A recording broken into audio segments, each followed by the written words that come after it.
Hello student, स्वागत है आप सभी का एक बार फिर से हमारे इस ऑफिशियल यूट्यूब चैनल में जिसका नाम है एसोल सॉल्यूशन। मैं चंदन कुमार हाजिर हूँ आप सभी के सामने अपनी एक और नई वीडियो के साथ। सो गाइस, आज की इस नई वीडियो में हम बात करेंगे नक्सलवाड़ी कृषक आंदोलन के बारे में। ये क्वेश्चन आप सभी के एग्जाम में बार बार क्वेश्चन भारतीय कृषक आंदोलन का पूछा जाता है। आज की जो नई वीडियो उन सभी स्टूडेंट्स के लिए मोस्ट इम्पॉर्टेंट है जो मास्टर ऑफ पॉलिटिकल साइंस यानी एमपीएस के 003 के स्टूडेंट्स हैं, या फिर वे सभी स्टूडेंट्स जो भारतीय कृषक आंदोलन को पढ़ रहे हैं। इससे पहले हमने भारत में हुए कृषक आंदोलन जो कि स्वतंत्रता से पूर्व और स्वतंत्रता के बाद, इन दोनों के बारे में वीडियो बनाई है। स्वतंत्रता के बाद हुए आंदोलनों में से ही एक आंदोलन आज का है जिसे हम नक्सलवाड़ी कृषक आंदोलन भी कहते हैं। आज की इस नई वीडियो में हम इसी के बारे में बात करेंगे और ये वीडियो उन सभी स्टूडेंट्स के लिए भी इम्पॉर्टेंट है जो मास्टर ऑफ पॉलिटिकल साइंस के स्टूडेंट्स नहीं हैं, बट वो नक्सलवाड़ी कृषक आंदोलन को ग्रेजुएशन में या पोस्ट ग्रेजुएशन में पढ़ रहे हैं, चाहे वो देश की किसी भी यूनिवर्सिटी के स्टूडेंट क्यों ना हो। तो चलिए स्टार्ट करते हैं। सबसे पहली बात तो जो ये नक्सलवाड़ी कृषक आंदोलन है, ये आपको पता होना चाहिए कि ये स्थान जो है, नक्सलवाड़ी जो स्थान है, ये पश्चिम बंगाल में स्थित है। कहाँ पर है? पश्चिम बंगाल में स्थित है। और वहाँ पर क्या है कि वहाँ के जो बड़े किसान थे, धनी किसान, जिन्हें जोतदार भी कहा जाता था, वो इतने बड़े बड़े धनी किसान थे कि एक किसान लगभग 250 एकड़ तक की भूमि पर एक ही का कब्जा था। और इन 250 एकड़ की भूमि पर बहुत सारे असंख्य ऐसे कृषक थे जो खेती करते थे, इनसे पट्टे पे खेती लेते थे।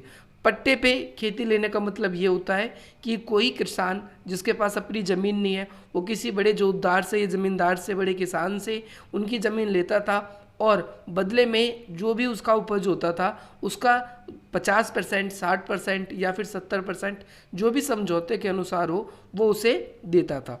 तो ये होता था। तो यहाँ पर आपने देखा कि बड़े बड़े ज़मींदार थे, यहाँ पर एक तरीके से जोतदार थे, और ये भूमिहीन किसान की स्थिति काफ़ी यहाँ पर सोचनीय थी। यानी वो किस भूमिहीन किसान किसे कहते हैं?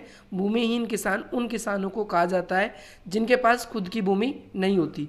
इनकी स्थिति कैसी थी? सोचनीय। सोचनीय स्थिति का मतलब है कि इनकी स्थिति बहुत कमज़ोर थी, और इसीलिए कम्युनिस्ट पार्टी ने पश्चिम बंगाल में उथल पुथल के लिए इस क्षेत्र पर अपना केंद्र बनाया।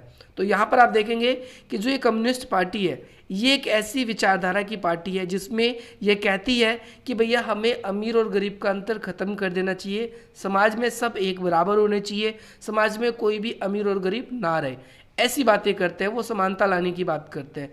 तो आपने देखा कि पश्चिम बंगाल में बहुत सारे ऐसे किसान थे जिनके पास खुद की ज़मीन नहीं थे, वो पट्टे पे लेकर कृषि करते थे, और सारी मेहनत इन भूमिहीन किसानों की होती थी जिनकी ज़मीन नहीं है, लेकिन बदले में इन्हें बहुत ही कम उपज का हिस्सा बच पाता था। ये सारा का सारा उन जोतदारों को दे देते थे। इस वजह से कम्युनिस्ट पार्टी ने यहाँ पर पश्चिम बंगाल में अपना केंद्र बनाया, और पश्चिम बंगाल में उनकी जो पकड़ है, वो ग्रिप है, वो बहुत ज़्यादा मजबूत हो गई। इसके साथ साथ नक्सलवाड़ी आंदोलन शुरुआत में कृषकों के रूप में ही हुआ था। यानी फॉर एग्जांपल जो प्रधान कृषक थे, यानी जो बड़े किसान थे, उनके खिलाफ हुआ था। हालांकि आगे चलकर नक्सलवाड़ी इस आंदोलन में कुछ और भी मांगे जुड़ गई थी, लेकिन शुरू में जो यहाँ के किसान थे, जो बड़े ज़मींदार थे या जो बड़े जोतदार थे, उनके ही जो भूनीति थी उनका विरोध कर रहे थे। इस आंदोलन की शुरुआत कब हुई थी? तो 1967 में इस आंदोलन की शुरुआत हुई थी।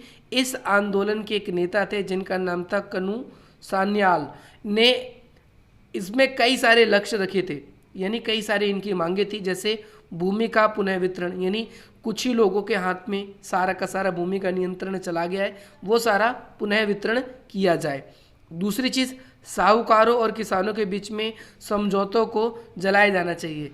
यानी ये किस समझौते की बात कर रहे हैं? किसानों ने बहुत ज़्यादा कर्ज साहूकारों से ले रखा था, और ये साहूकार क्या कर रहे थे? किसानों के घर, उनकी जो छोटी मोटी थोड़ी बहुत ज़मीन थी या जो भी उनकी पुरानी संपत्ति थी, उन सबको जब्त करते जा रहे थे। तो जो किसानों की मांग थी ये कि भैया जो भी समझौते इनके बीच में हुए थे उन्हें जलाया जाए, और चावल के भंडारों पर कब्जा किसानों पर, यानी चावल के जो भंडार है वो किसानों के बीच में बांट दिए जाने चाहिए। इसके अलावा जो कानू सान्याल है, इन्होंने एक नई कम्युनिस्ट पार्टी का गठन किया था।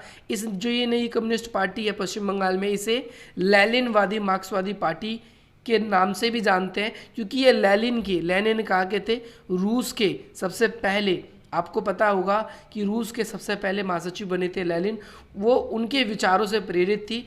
और ये सशस्त्र कृषि आंदोलन था, यानी इसके अंदर शांति वाली बात नहीं थी, ये हिंसक आंदोलन था जो कि समूचे देश में समाजवाद की स्थापना की घोषणा करता था। यानी ना केवल सिर्फ पश्चिम बंगाल में अमीरी गरीबी का अंतर, किसानों की जो सोचने स्थिति थी उसको परिवर्तन करना, पूरे देश में ये समानता की बात करते थे। नक्सलवाड़ी आंदोलन का कार्य अगर हम देखें, जो इसके कार्यकर्ता थे वो मानसे तुंग के भक्त थे। यानी फॉर एग्जांपल नक्सलवाड़ी जो आंदोलन में जो भी नेता भाग ले रहे थे, वो ऐसा कहा जाता है कि वो चीन के जो नेता थे माउनसे तुंग, इनके भक्त थे। यानी इनको बिल्कुल ब्लाइंडली फॉलो करते थे कि भैया जैसा वहाँ पर हो रहा है कि भैया कोई अमीर गरीब नहीं होता, सब एक बराबर होता है, ठीक उसी तरीके से होना चाहिए। उन्होंने जोतदारों को मारा और उनकी संपत्ति लूट ली। आगे चल के नक्सलवाड़ी विद्रोह शांत करा दिया गया, कई नक्सलवाड़ी जो नेता थे उन लोगों को बंदी बना लिया गया और बहुत सारे भूमिगत हो गए। जो नक्सलवाड़ी आंदोलन है ये पहले कृषक के रूप में था, लेकिन आज नक्सलवाद से बहुत सारे इलाके भारत के प्रभावित हैं, तो उसको आप इससे रिलेट कर सकते हो। लेकिन आज ये आर्मी की वजह से ये पूरा थोड़ा सा कंट्रोल में आंदोलन आ चुका है। सो गाइस, अगर आप लोगों के एग्जाम में क्वेश्चन आए तो आप इस तरीके से इस आंसर को लिख सकते हैं। इसके अलावा अगर आप हमसे कनेक्ट होना चाहते हैं तो आप स्क्रीन पे दिख रहे नंबर से हमसे कनेक्ट हो सकते हैं। इसके अलावा आप सभी हमारे जो टेलीग्राम ग्रुप्स है उसमें ज्वाइन हो सकते हैं, जिसका लिंक डिस्क्रिप्शन बॉक्स में।